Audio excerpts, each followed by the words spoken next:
சேது சொல்றாரு தமிழுக்கிட்ட, நீ நறுக்கி வைத்த காய்கறிகள் உதனிக்கிட்ட சொல்லிட்டு எடுத்துட்டு வந்துட்டேன். சேதுக்கு இங்க கொண்டுட்டு வந்தீங்க, இத வச்சு சமைக்க முடியாதுன்னு கொட்ட போயிட்டாங்க. அதனாலதான் நான் கொண்டுட்டு வந்துட்டேன்ல. இத வச்சு என்ன பண்ண போறீங்க? பொண்டாட்டி நீ முதல்ல காய்கறி வெட்டியிருக்க, அத கீழே கொட்டணுமா?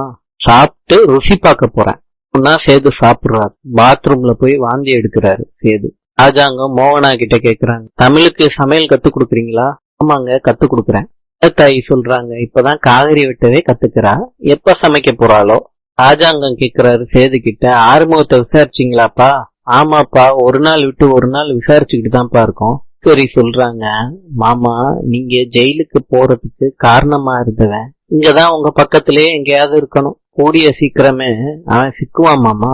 ராஜாங்கம் கேக்குறாரு, செல்லப்பாண்டி என்ன இம்புட்டு தூரம்? ஒன்னும் இல்ல சம்பந்தி, சேதுவுக்கு ஒரு கால் வருது ரெஜிஸ்டர் ஆபீஸ்ல இருந்து. அப்பா கிட்ட சொல்றாங்க, அப்பா நம்ம போகணும்லப்பா ரெஜிஸ்டர் ஆபீஸுக்குன்னு சொல்றாங்க சேது. அதுக்கு ராஜாங்கம் சொல்றாரு, பாண்டி நீ உன் பொண்ணை பாத்துட்டு போ, நாங்க ரெஜிஸ்டர் ஆபீஸ்க்கு போயிட்டு வரோம்னு சொல்லிட்டு கிளம்புறாரு. மோகனா கிட்ட பாண்டி சொல்றாரு, பொண்ணையும் மாப்பிள்ளையும் மறு வீட்டுக்கு கூட்டிட்டு போறதுக்காண்டி வந்தேன். இல்ல தாய் சொல்றாங்க, உன் பொண்ணு நடந்துக்கிறதுக்கு மறு வீடு மாத்திரம்தான் குறைச்சலாக்கும், நடந்ததெல்லாம் வெள்ளத்தாய் சொல்றாங்க.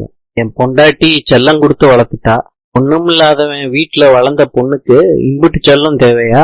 மகளுக்கு நான் இங்க ஒரு கெடு வச்சிருக்கேன், 10 நாள்ல சமையலை கத்துக்கிட்டு வாய்க்கு ருசியா சமைச்சு போடணும், ஒரு வேலைக்காகுது அப்படின்னு சொல்லி இருக்கேன். விஷயத்துல உன் மக என்ன செய்யறான்னு பாப்போம், அப்புறம் நான் முடிவு பண்ணிக்கிறேன். ஆண்டி மோகனா கிட்ட சொல்றாங்க, நீங்களாவது எடுத்து சொல்லக்கூடாதா?